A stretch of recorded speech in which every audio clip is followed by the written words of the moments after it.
spoke on the famous Carrot Top Crip back when he made headlines for firing a gun in his apartment, crying in the back of a cop car, and threatening to send hits on the police. But we have some new news about not only how he's been doing in jail, but how he's facing new charges stemming from aiming guns at other people and getting himself shot. First and foremost, big shout out to Scoop Nashville. If you want to stay up to date on the criminal activities, who did what, and who got locked in the city, definitely tap in with them. Now, they went above and beyond and were able to obtain the jail incident reports for the infamous Chief True. And it doesn't sound like they're respecting his cripping behind the wall. An officer reported Chief came in the intake dorm, went in his cell, and went slapped asleep. Later waking up, he was demanding a phone call as he cried, again, screamed, hit and kicked the cell door.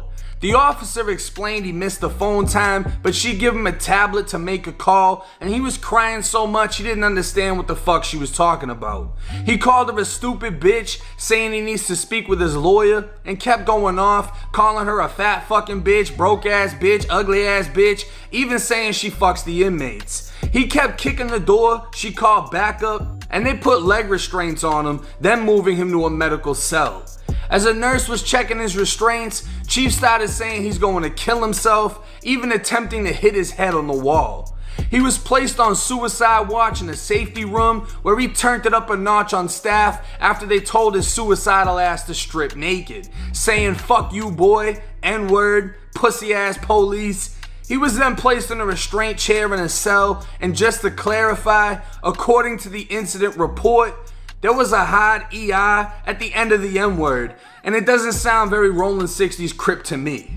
In under 2 weeks, he received a housing transfer from his happy cell to back in general population, and before he even made it in a dorm, inmates were on the glass doors and windows screaming threats and making gang-related comments towards Chief True, letting his ass know he ain't welcome in the house. The guards peeped game on what was going on and obviously didn't want to fill out the paperwork after carrying his lifeless 100-pound body out of the dorm, so they put him in a holding cell and determined it was unsafe to put him in general population.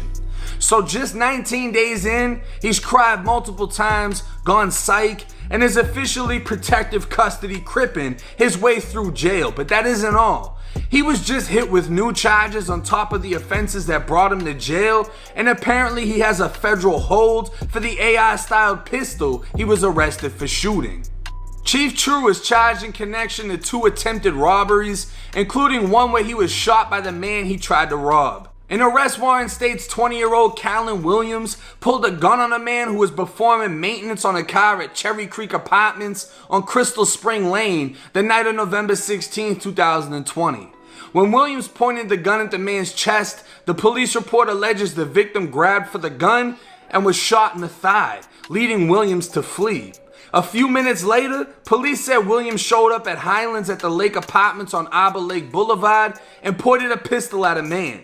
That man then pulled out his own gun and fired at Williams, striking him, according to investigators. So it sounds like Chief was putting in a little bit of work out there in the streets, but I mean, he never actually robbed him for anything. He just attempted to and failed. And to be honest, the new charges he has on top of his old charges, I can damn near guarantee he's going to be doing some time. And we can already tell it won't be easy for him. If he thinks jail is bad, prison is going to be a whole new experience, and I don't think he'll even be repping Crip by the time he makes it upstate if he can't even live in a jail.